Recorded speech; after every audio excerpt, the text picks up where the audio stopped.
پھر ہندوستان کی حد تک تبلیغ کا کام یہاں سے 1926 میں تبلیغ کے کام کی ابتدا ہوئی۔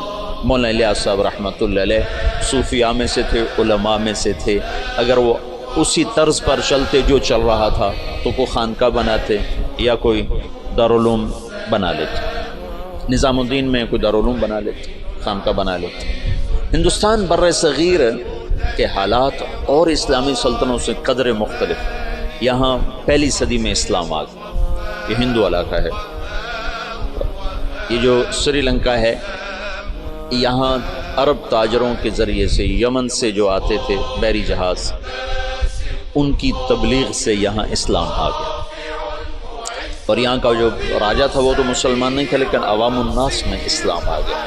اور یہ جو ساتھ مالدیپ ہے، مالدیپ کوئی 2500 جزیروں کا ملک ہے۔ مالدیپ 2500 جزیروں کا ملک ہے، اور وہ جزیرے لمبے سے لمبا جزیرہ 11 کلومیٹر ہے، اس کا نام ہے مالے، اسی میں ان کا دارالحکومت ہے۔ باقی سارے جزیرے بس ایسے جیسے تمہارا مدرسہ اتنا ایک جزیرہ ہوگا، ایسے وہ چھوٹے چھوٹے جزائر پر ہے۔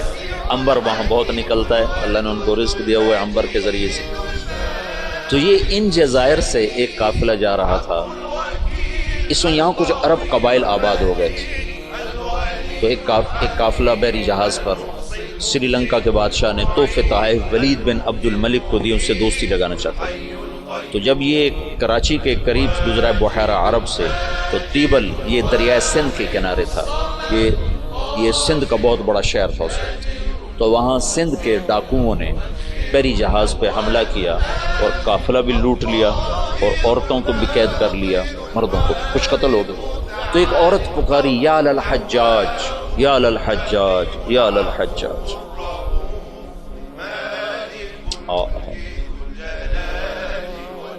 عروج کے دور میں فاسق کیسے ایمان والا تھا۔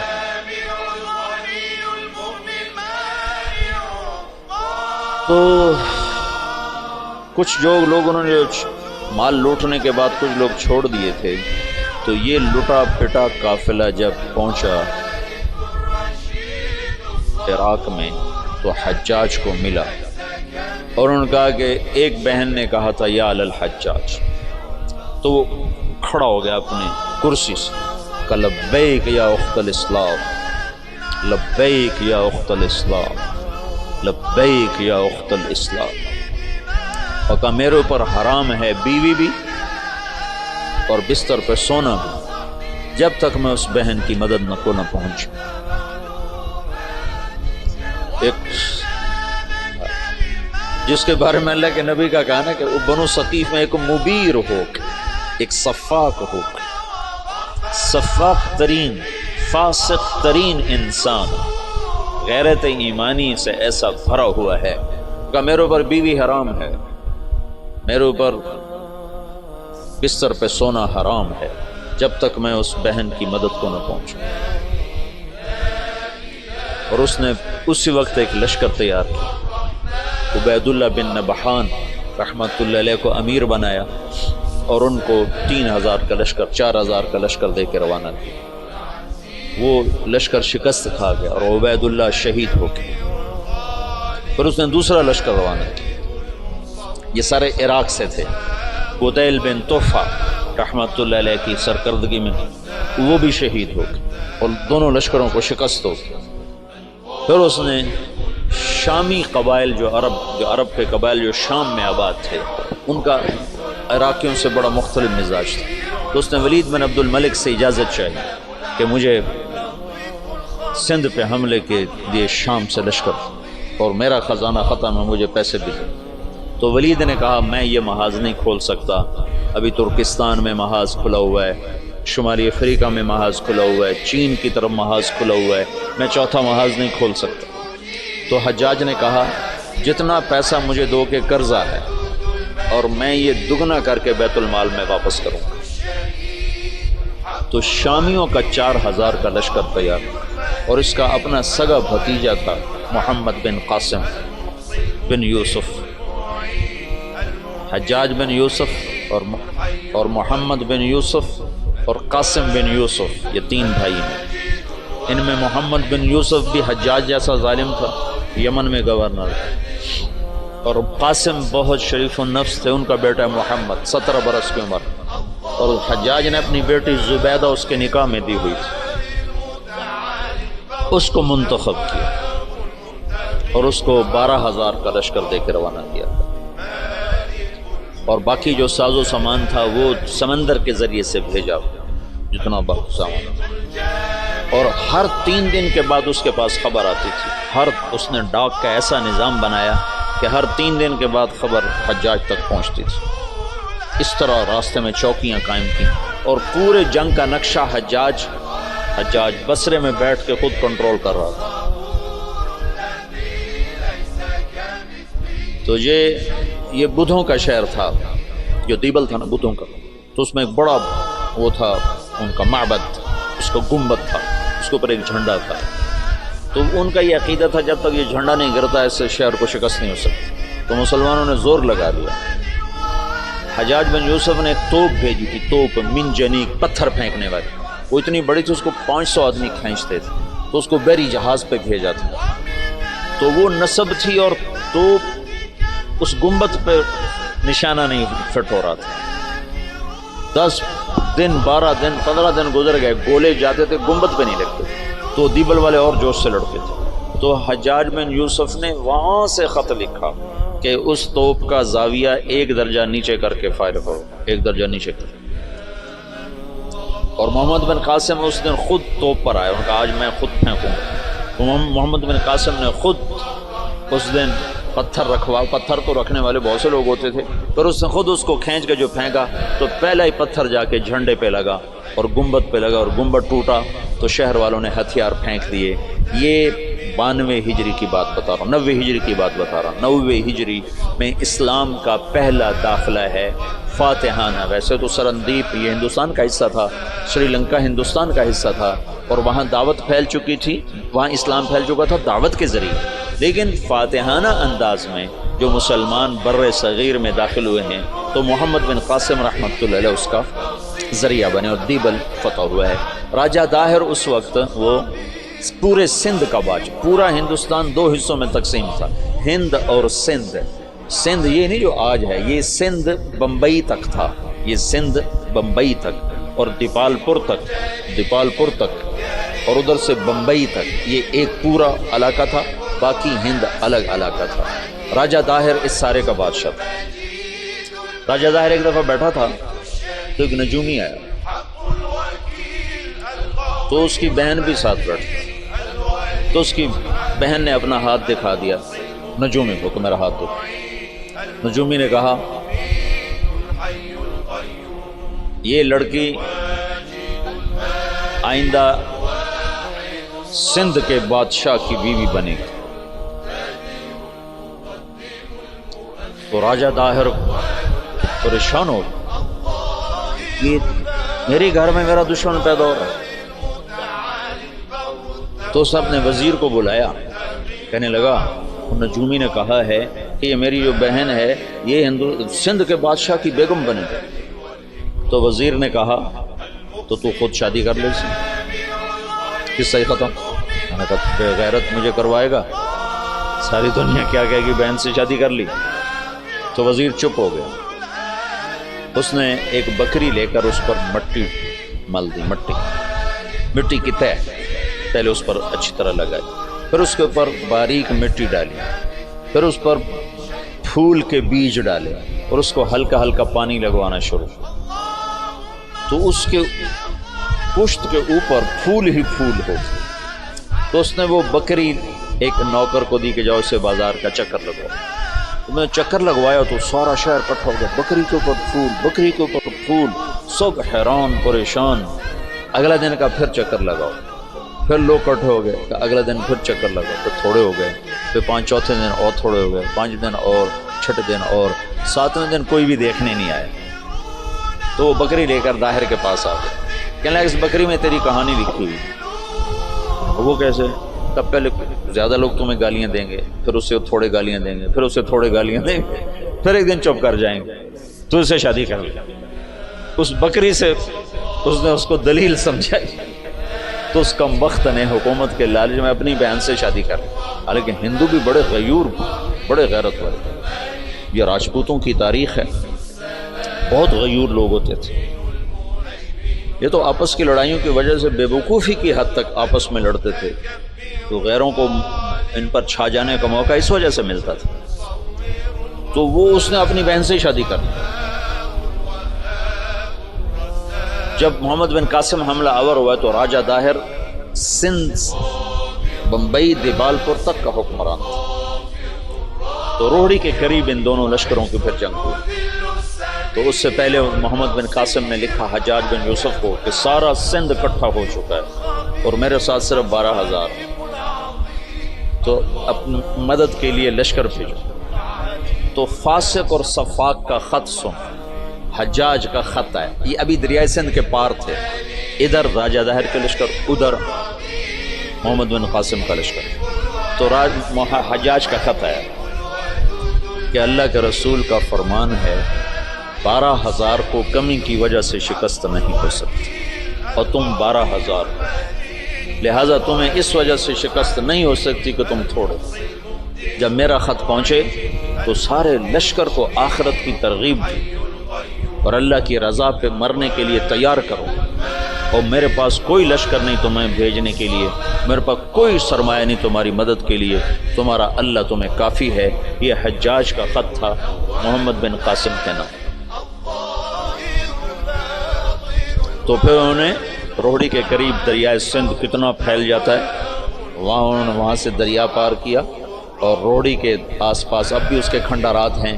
یہ خوفناک جنگ لڑی گئی جس میں راجہ داہر قتل ہوا اور اللہ تعالیٰ نے مسلمانوں کو فتح دی، اور محمد بن قاسم ملتان تک 92 ہجری میں 90 میں داخل ہوا، 92 میں 2 برس کے بعد ملتان پہنچا، اور اس کے حسن سلوک سے لوگ، ہندوؤں نے جو مسلمان نہیں ہوئے تھے، انہوں نے محمد بن قاسم کے بت بنائے اور اس کی پرستش کرتے رہے۔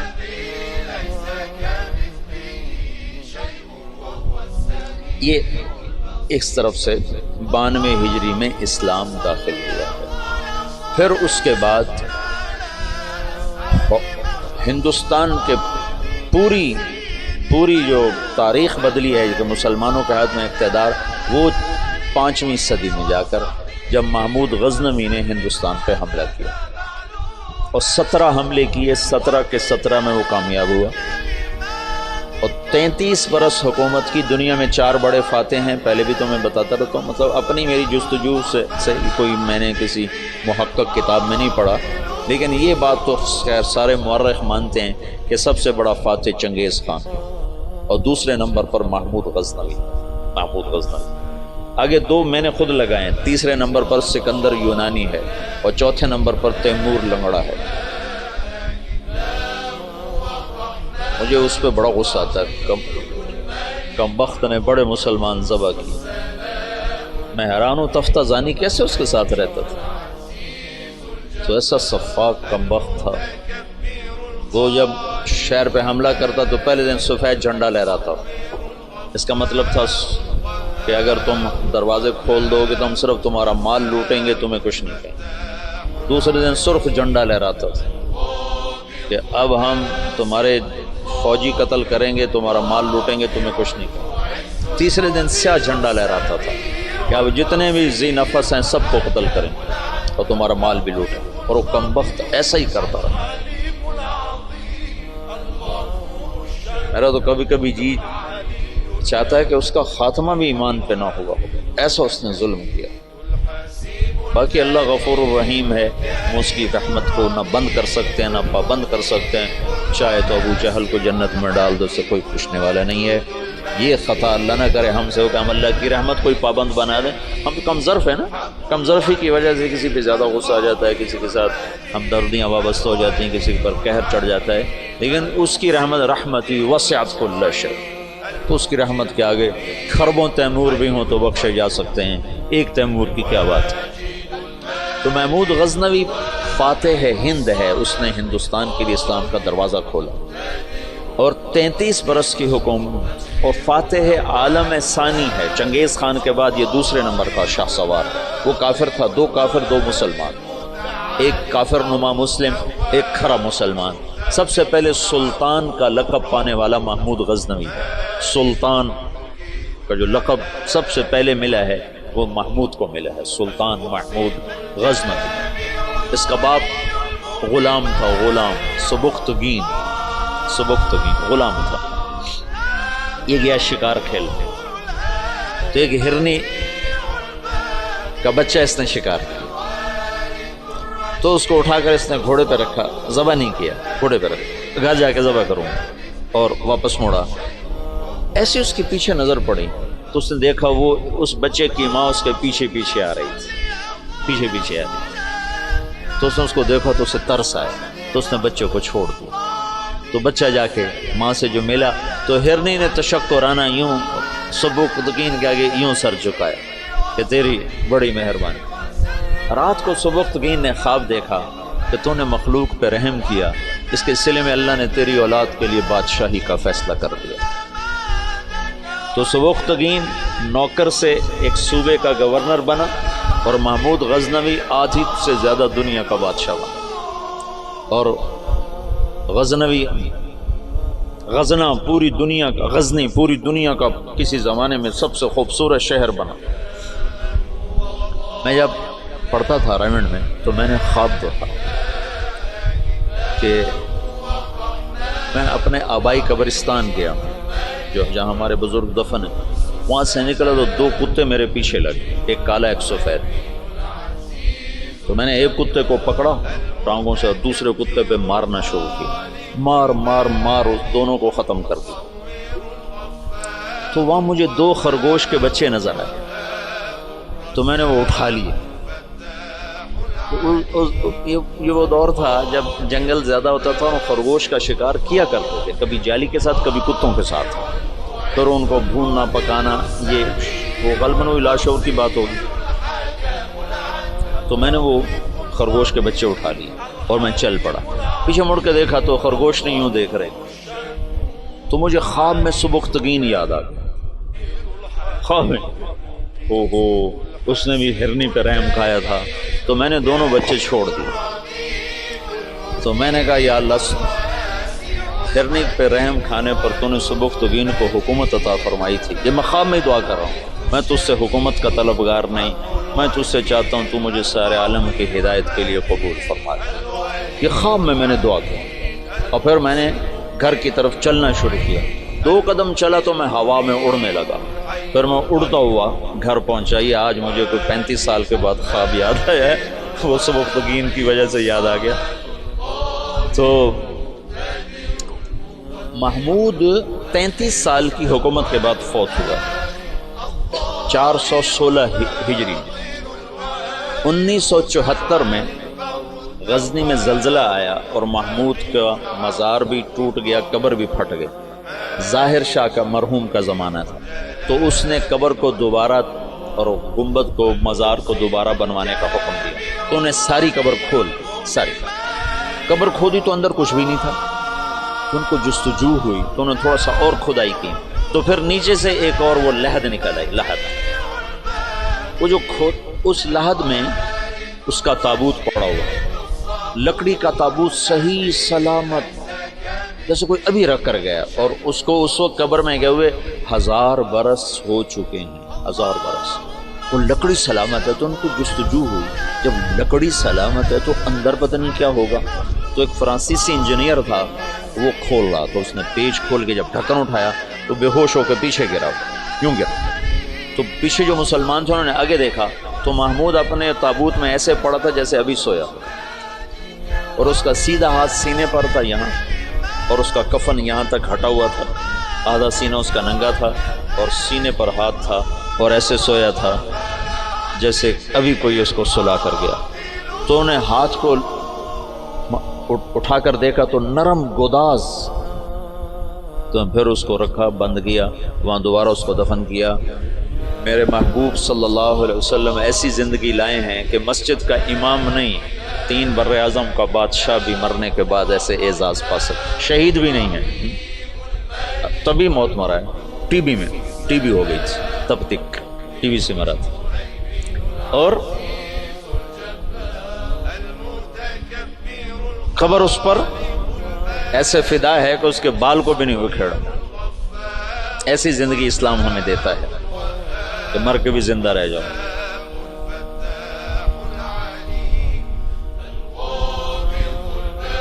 تو شہاب الدین غوری پھر پہلا بادشاہ ہے جس نے باقاعدہ محمود کی مثال ہے جیسے کسی نے ہل چلا کر زمین برابر کر لی. اس کے پاس ایک شخص آیا کہ حضرت کا سلطان میں بہت مظلوم ہوں. کیا ہے؟ کہ تمہارا بھانجا تیسرے چوتھے روز میرے گھر آتا ہے، میری بیوی کے ساتھ برا کرتا ہے، مجھے گھر سے نکال دے. میری تجھ تک پہنچ بڑی مشکل سے ہوئی. تو محمود کا رنگ غصے سے سرخ ہو. اس نے کہا آئندہ جب ایسا واقعہ ہو فوراً میرے پاس آ. اور درباریوں سے کہا یہ شخص جب پہنچے میں سو بھی رہا ہوں تو مجھے اٹھایا چاہیے. تیسری رات وہ آیا، تیسری رات بھاگتا ہوا. تو سلطان اس کے ساتھ اٹھا اور اس کے گھر پہنچا اور اندر جاتے اس نے پہلے چراغ بجھایا، تو ایک وار کر کے اس کا سر اتارا. پھر ساتھ ہی وہ زمین پہ گر کے کہنے لگا ویحک اسقط، تیرا بھلا ہو جلدی سے پانی لا. تو بھاگ کے گیا، پانی لایا، پانی پہ کہنے لگا چراغ جلاؤ. چراغ جلایا تو مقتول کو دیکھ کر اس نے کہا الحمدللہ. تو اس نے پوچھا سلطان یہ کیسے ہوا؟ میں کچھ باتیں سمجھنا چاہتا ہوں. تم نے چراغ آتے ہی بجھایا، قتل کر کے زمین پہ گر گئے، پانی مانگا. اس کو دیکھ کے الحمدللہ کہا یہ کیا مسئلہ ہے؟ تو محمود نے کہا جس دن تم فریاد لے کر آئے تھے میں نے قسم کھائی تھی نہ کھاؤں گا، نہ پیوں گا، نہ سوؤں گا. میں 3 دن سے بھوکا بھی ہوں، پیاسا بھی اور جاگا بھی ہوں کہ جب تک تیری مدد نہ کر لوں میرے اوپر کھانا پینا سونا حرام. آج تیسری رات کا جاگا ہوں، ایک لقمہ کھانا نہیں کھایا، ایک گھونٹ پانی نہیں پیا. گرا میں اس لیے، پانی میں نے اس لیے، چراغ میں نے اس لیے بجھایا کہ اگر میرا بھانجا ہے تو میری تلوار کہیں کانپ نہ جائے، وار صحیح کرے. اور الحمدللہ میں نے اس لیے کہا کہ یہ میرے خاندان کا بھی نہیں چاہیے جائے کہ میرا بھانجا ہو. یہ تو کوئی میرے نام پہ تمہاری عزت لوٹتا رہا. ان صفات پر قبر نے اس کو نگینہ بنا دیا، اس کو کھایا نہیں. شہاب الدین غوری سے حکومت کی ابتدا ہوتی ہے بر صغیر باقاعدہ. اور پھر وہ اپنے غلام قطب الدین ایبک کو لاہور کا حکمران بناتا ہے. اور اس کے 2 داماد تھے، اس کی نرینہ اولاد نہیں تھی. شہاب الدین غوری ہمارے دیس میں ماشاءاللہ مدفون ہے. یہ پرتھوی راج کو شکست دینے والا تراوڑی کے میدان میں شہاب الدین غوری تھا. پہلی جنگ میں اسے شکست ہوئی، تیاری کر کے نہیں آیا تھا. تراوڑی کی پہلی جنگ میں 12,000 کا لشکر تھا اور واپس جا رہا تھا کہ پتہ چلا پرتھوی راج چڑھایا. تو سب سرداروں نے کہا واپس چلیں، ہماری تیاری نہیں. انہوں نے کہا موت سے گھبرا کے جانا مسلمان کا شیوا. لڑ گیا تھا، اس میں پھر شکست کھائی. پھر یہ واپس نہیں ہو رہا تھا، یہ لڑتے لڑتے اپنے گھوڑے سے گرا. تو پیچھے سے ایک ترک سردار نے چھلانگ لگائی اور اس کو ایک ہاتھ سے سنبھالا اور اس کے گھوڑے کو دوسرے ہاتھ سے سنبھالا اور لشکر سے اس کو نکال کے باہر لے گیا. تب جا کے اس کی جان بچی. پھر دوسری جنگ میں وہ 1 سال تک بستر پہ نہیں سویا، بیوی کے پاس نہیں گیا پورا سال.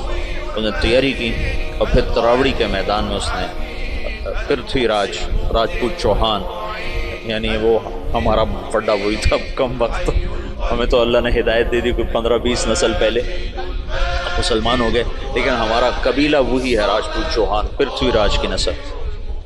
تو اس کے 2 داماد تھے، ایک شمس الدین ایک ناصر الدین. ناصر الدین کو اس نے ملتان کی حکومت دی، شمس الدین کو پھر اس نے دلی کی اور قطب الدین ایبک کو لاہور. اس میں شمس الدین پھر بہت عالم نکلا.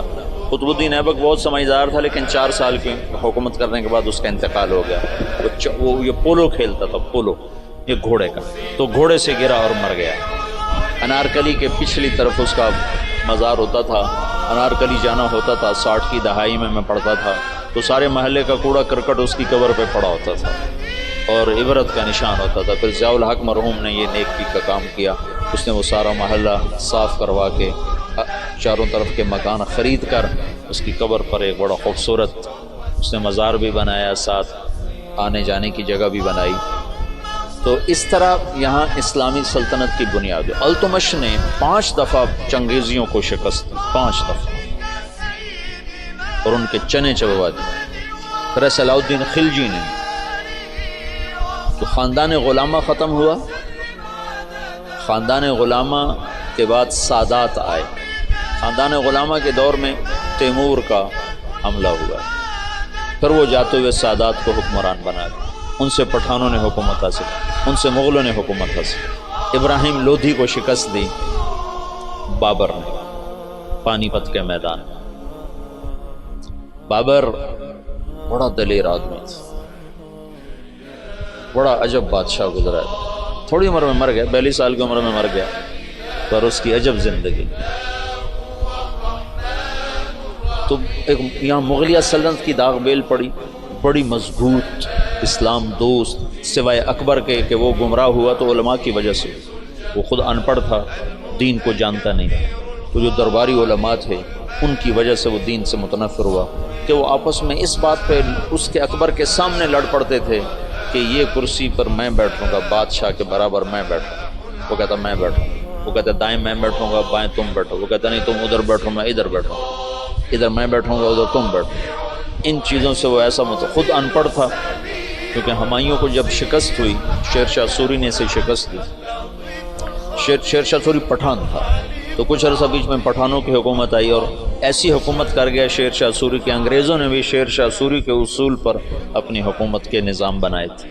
ایسی خوبصورت حکومت کر کے گیا شیر شاہ سوری، اور بالکل غریب سا تھا، ایک سپاہی سے اللہ تعالیٰ نے اس کو یہ بہار، صوبہ بہار میں یہ پیدا ہوا تھا، تو اس نے بڑے چکر سے حکومت حاصل کی۔ اس نے اپنا ایک جتھا بنا لیا، تو اب اس کو ضرورت تھی کوئی شہر میرے قبضے میں ہو، تو اس نے وہاں بہار کے ہندو راجا سے کہا کہ مہاراج میں مغلوں سے لڑنے جا رہا ہوں، میرے پاس ہے خزانہ بہت سارا، میں چاہتا ہوں آپ کے پاس امانت رکھ دوں، جب میں آؤں گا تو آپ سے لے لوں گا۔ وہ ہندو مہاراج تو جو تھا وہ تو الٹی چھلانگیں لگانے لگا، کہا جی میرے پاس 500 صندوق ہے شرفیوں کے بھرے ہوئے، وہ 5 بھی ہوتے تو پورے ہندوستان کا خرچہ کافی تھا۔ جب اس نے کہا 500 تو اس کی تو رال ٹپک پڑے، ان کا مہاراج میرے جیسا دیانتدار تمہیں پورے ہندوستان میں نہیں ملے گا، تم لے آؤ، میں بڑی حفاظت کروں گا، جب تم آ جاؤ گے تو تمہیں دوں گا، تم مر گئے تمہاری اولاد کو دوں گا۔ انہوں نے کہا بس مہاراج میں یہی چاہتا ہوں۔ اس نے اس میں سپاہی چھپا دی، ہر صندوق میں سپاہی چھپا دی، بند کروا کے ریڑیوں پہ لدوا کے اس نے قلعے کے اندر بھجوا دی۔ جب وہ اندر پہنچے تو وہ جو ریڑیاں لے جا رہے تھے انہیں جا کے کنڈے کھول دیے، وہ باہر نکلے اور انہوں نے منٹوں میں قلعہ فتح کر لیا۔ تو یوں شیر شاہ سوری ایک سپاہی سے بادشاہ بننے کی طرف اس کا قدم اٹھا۔ پھر اس نے 6 سال حکومت کی، پر وہ کام کیے جو لوگ 100 سال میں بھی نہیں کر سکتے۔ میرے گاؤں کے آگے جو سڑک ہے اب پکی ہے، یہ شیر شاہ سوری نے بنوائی تھی، ملتان سے لے کر لاہور تک، اس کو شیر شاہ سوری روڈ کہتے تھے۔ پہلے زمانے میں سڑکیں دریاؤں کے ساتھ ساتھ چلتی ہیں تاکہ مسافروں کو پانی ملتا رہے، تو دریائے راوی کے ساتھ ساتھ یہ سڑک چلتی۔ اس وقت دریائے راوی زندہ تھا، آباد تھا، تو مرمرا گیا بیچارہ، تو وہ ہمارے ساتھ بہتا تھا دریائے راوی، تو لمبا دریائے راوی کے بالکل کنارے کے اوپر تھا۔ جتنے بڑے اور مشہور شہر ہیں اگر آپ دیکھو گے تاریخ میں تو وہ بڑے دریاؤں کے کناروں پر ہوتے تھے، کہ پانی کا بڑا وسیلہ دریا ہوتا تھا، ایسے کنویں اور ایسے نلکے ٹیوب ویل تو ہوتے نہیں تھے، وہ دریاؤں سے پانی حاصل کیا جاتا تھا۔ تو شیر شاہ سوری نے ہمایوں کو شکست دی، تو یہ وہاں سے بھاگا اور عمر کوٹ، یہ جو سندھ میں ہے عمر کوٹ، یہاں پہنچا تھا، تو یہاں اکبر پیدا ہوا۔ پھر ہمایوں نے اس کو بیوی کے ساتھ کابل بھیج دیا، خود وہ ایران چلا گیا، ہجرت کر گیا۔ پھر ایران سے شیعہ بادشاہ کی مدد سے وہ واپس دوبارہ ہندوستان آیا۔ شیر شاہ سوری کی اولاد اتنی قابل نہیں تھی، اتنے سمجھدار نہیں تھے، تو وہ شکست کھا گئے، پھر دوبارہ اللہ نے مغلیہ سلطنت کو اقتدار بخشا۔ تو اکبر 12 سال کی عمر میں بادشاہ بن گیا، نہ علم کی صحبت نہ علم نہ علماء کی صحبت۔ آگے درباری علماء ملے جنہوں نے اس کا بیڑا غرق کر کے رکھ دیا، تو اس نے دین الہی ایجاد کر دیا، جس کے لیے مجدد الفسانی رحمۃ اللہ علیہ کو اللہ نے استعمال فرمایا، بغیر مناظرے کے ہیں۔ یہ مناظرے کام خراب کرتے ہیں، نہ مناظرہ اسلام کا مزاج ہے۔ مولانا محمد قاسم نانوتوی رحمۃ اللہ علیہ ہمارے سب کے بڑے ہیں جنہوں نے دیوبند کی بنیاد رکھی، وہ مناظرے سے نفرت فرماتے تھے، کبھی کسی سے مناظرہ نہیں کیا، کبھی کسی سے، صرف بہت اصرار پر ایک دفعہ ایک تحریر شیعہ کے خلاف لکھی بس،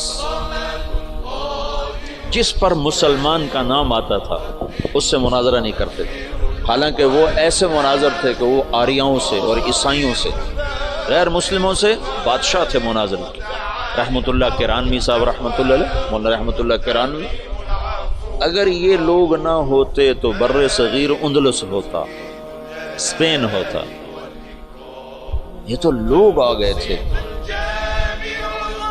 مجھے کل پرسوں تمہارے استاد شیخ رمضی نے بتایا کہ بورقیبہ نے زیتونیہ مدرسہ کیسے بند کیا۔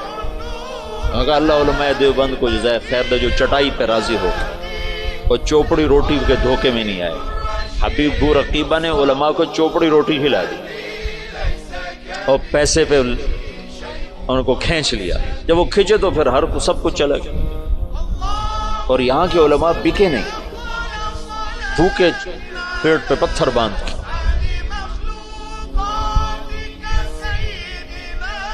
نانوتوی کو نا والی دکن حیدرآباد نے خط لکھا کہ حضرت آپ میرے پاس تشریف لائیں، میں آپ کو 500 روپے مہینہ تنخواہ دوں گا۔ 500 روپے مہینہ 50 لاکھ روپیہ مہینہ ہے آج کا، 50 لاکھ روپیہ مہینہ۔ تو حضرت نانوتوی نے خط لکھا کہ میں دیوبند میں پڑھاتا ہوں، میری 5 روپے تنخواہ ہے، 2 روپے میں مدرسے میں چندہ دے دیتا ہوں، تو 2 روپے میں میرے میاں بیوی کا بخوبی گزارا ہو جاتا ہے، اور 5واں روپیہ مجھے سارے مہینے پریشان کرتا ہے کہ اس کا کیا کروں۔ تو 500 کو لے کے کیا کروں گا، 500 کو لے کے کیا کروں گا۔ تو یہاں علماء کی کھیپ ایسی آئی جو بکے نہیں۔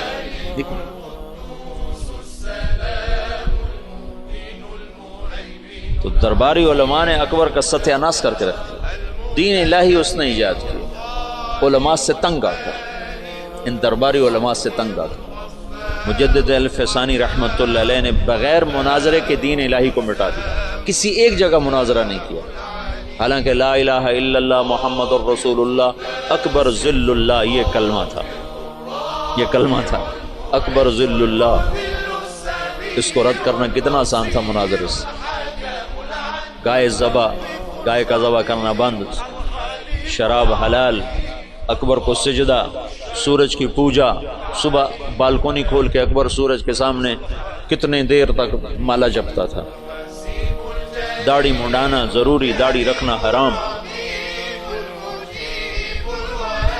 سارے حرام کام فیضی اور ابو الفضل کم بختوں۔ فیضی کیسا عالم تھا جس نے قرآن کی تفسیر لکھی بغیر نقطے کے، الفاظ محملہ کہتے ہیں جن پر نقطہ نہیں ہوتا، الفاظ محملہ سے، یعنی الف سے، سین سے، صاد سے، ہا سے، را سے، دال سے، تا سے، لام سے، میم سے، یعنی صرف 14 حرف رہ جاتے ہیں، 14 حروف سے قرآن کی تفسیر لکھ دی، اور سوات الالہام، اور اکبر کو گمراہ کرنے والا وہ دین الہی۔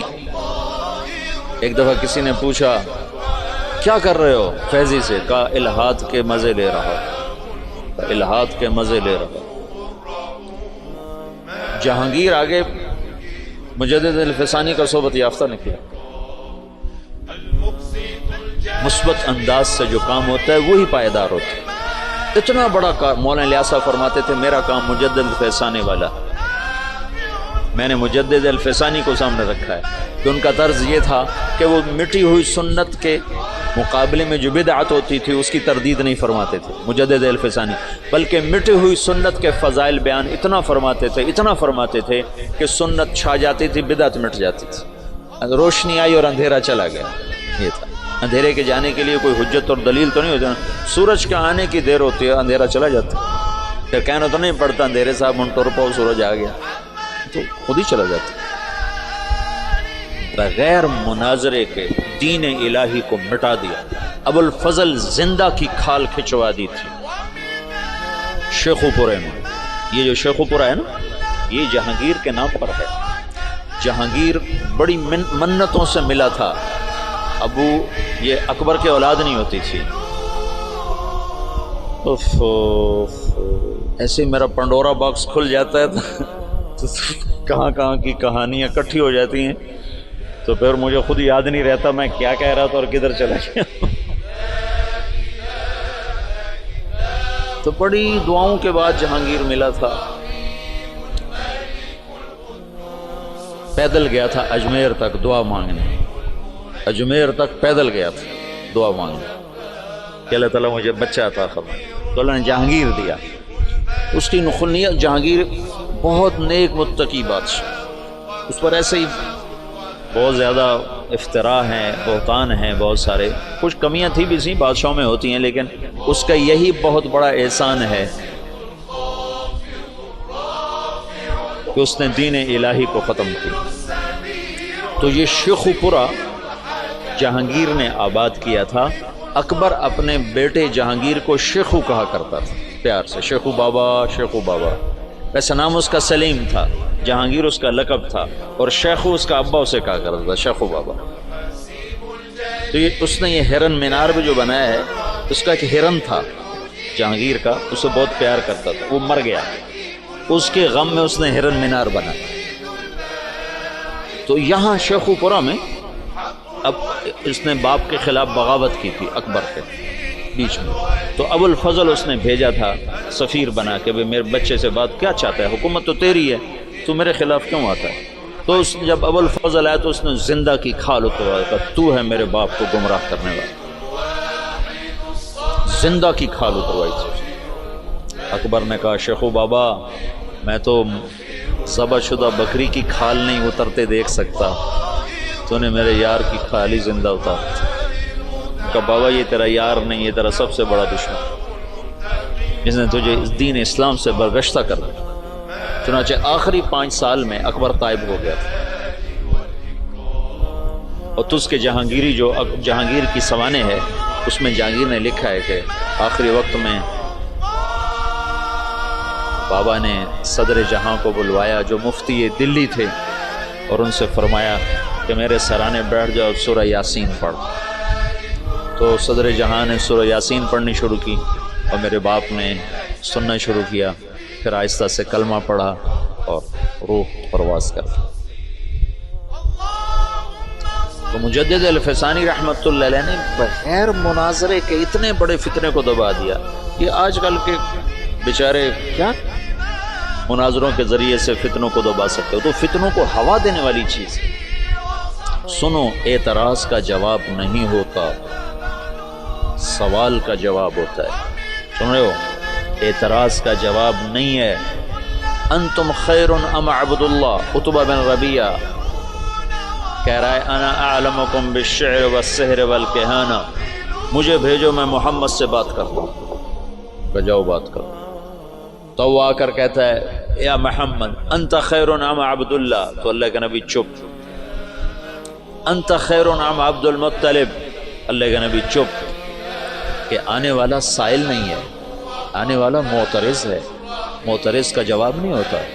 اعتراض کا جواب دیں گے وہ کوئی اور ڈال دیں گے، پھر آپ اس کا جواب وہ کوئی اور ڈال دیں گے۔ یہ تو کہانی ایسے دیکھتے نا، جواب در جواب در جواب در جواب، اس کی کوئی انتہا ہے؟ میری بات سنو، اعتراض کا جواب نہیں ہوتا، سوال کا جواب ہوتا ہے، اشکال کا۔ یہ بات میں نے مولانا سعید خان صاحب رحمۃ اللہ علیہ سے بارہا سنی، پھر اس کو سیرت سے پرکھا۔ انتم خیر ام عبد اللہ، ابھی یہ ایک ہی حدیث میرے سامنے آئی، اور لگے چپ۔ انتم خیر ام عبد المطلب، چپ۔ کہ عتبہ سائل بن کر نہیں آیا ہے، معترض بن کر آیا ہے، اس کو جواب نہیں دیا جا سکتا۔ وہ لمبی بات کرتا رہا، آپ خاموش رہے. جب وہ خاموش ہو گیا تو آپ نے کسی ایک بات کا جواب نہیں دیا، ایک بات کا. عتبہ میرے پاس جو ہے وہ میں تمہیں سنا دیتا ہوں. حامیم والکتاب المبین انا انزلناہ، کیا ہے؟ قرآنا عربیا. حامیم والکتاب المبین قرآنا عربیا لقوم یعلمون بشیرا ونذیرا فاعذر اکثرهم فهم لا یسمعون وقولوا قلوبنا فی اکنۃ مما تدعونا الیہ سے لے کر فإن اعرضوا فقل انذرتکم صاعقۃ مثل صاعقۃ عاد وثمود، یہاں تک قرآن پڑھ کے سنا دو.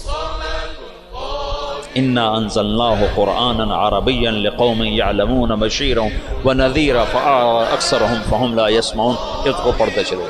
یہ سارا قرآن سنا، ایک بات کا جواب نہیں، ایک بات کا.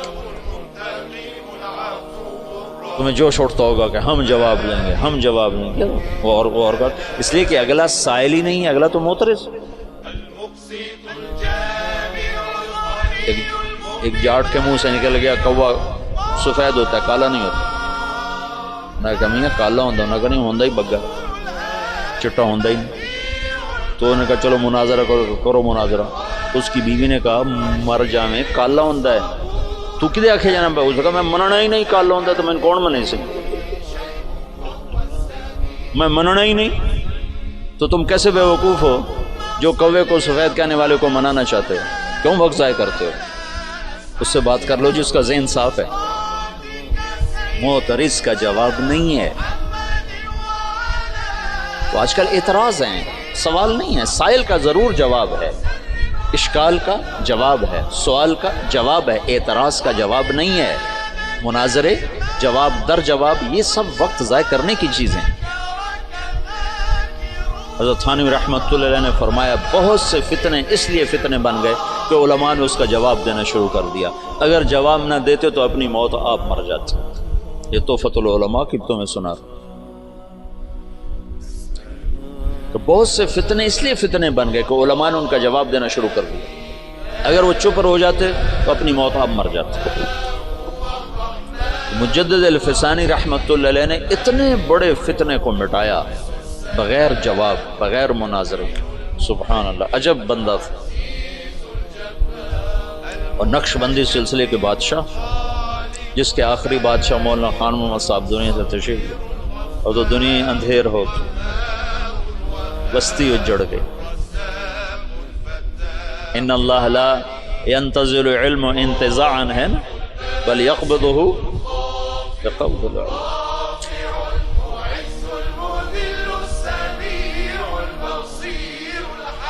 زمانہ خالی ہو خلت الدیار فصدت غیر مسود ومن الشقاء تفردی بالسودد. مغل سلطنت پہ زوال آنا تھا، ہر ایک پہ زوال آیا ہے. بر صغیر میں اسلام کی 800-900 برس حکومت رہی ہے، پھر زوال کا آنا ایک بدیہی چیز. جہانگیر کے سر میں درد تھا. دیکھو جب صلیبی جنگیں ہوئی ہیں نا 12ویں صدی میں، یعنی صدی عیسوی میں، اور اس میں مکمل شکست ہوئی تو یورپ کی سوچ بدل گئی. جیسے 1945 میں جب جاپان پہ بم گرایا امریکہ نے، ہیروشیما ناگاساکی، تو ان کا صدر تھا ہیرو ہیٹو. اس نے کہا اب ہم ان سے علم کے میدان میں جنگ لڑیں گے، ہم ہتھیار کی جنگ ہار گئے. تو اس نے اپنی نسل کو اٹھا کے یورپ بھیجا، امریکہ بھیجا، انہیں اعلیٰ تعلیم دلوائی. پھر ان کے ذریعے سے ساری ٹیکنالوجی کا جاپانی زبان میں ترجمہ کروایا، پھر اس پہ لگایا. آج وہ اتنا بڑا عفریت بنا ہے کہ امریکہ اس کے سامنے بلی کی طرح بن چکا.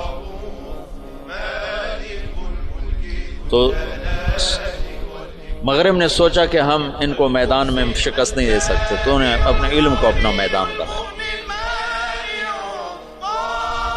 جہانگیر کے سر میں درد ہے، آرام نہیں آ رہا. اب طب یونانی میں کوئی ایسی دوائی نہیں کہ سر درد اور فوری آرام آ جائے، کوئی ایسی دوائی نہیں. تو انگریز جو تھے وہ انہوں نے کالونیاں بنا لی تھی تھوڑی تھوڑی تجارت کے لیے. تو ان کے خواب و خیال میں بھی نہیں تھا کہ مغل سلطنت سے ہم ٹکر لینے والے ہیں. تو ایک انگریز ڈاکٹر تھا، اس نے اس کو گولی پیش کی کہ جناب آپ یہ کھائیں. 15 منٹ کے بعد جہانگیر کا درد دور ہو گیا. تم کیا بلا کھلائی ہے مجھے؟ وہ سردار کو ان کا مانگ کیا مانگتا ہے؟ وہ کم وقت ایسے سیانے تھے، اپنے لیے کچھ نہیں مانگا، کہا میری قوم کو تجارت کی باقاعدہ اجازت تھی۔ انہوں نے کہا اجازت۔ شاہ جہان کے دور میں لوگوں نے بھانپا کہ یہ تو خطرناک لوگ ہیں، تو اس کو کہا کہ ان کو نکال دیا جائے۔ انہوں نے کہا یہ کیا پدی کا شور، بھائی ہمارا کیا بگاڑ سکتا ہے؟ اس کو یہ نہیں پتا تھا کہ آگے یہ پدی پدا بن جائے گا۔ لیکن تو تاریخ ہے، زوال و عروج و زوال ساتھ ساتھ چلتے ہیں۔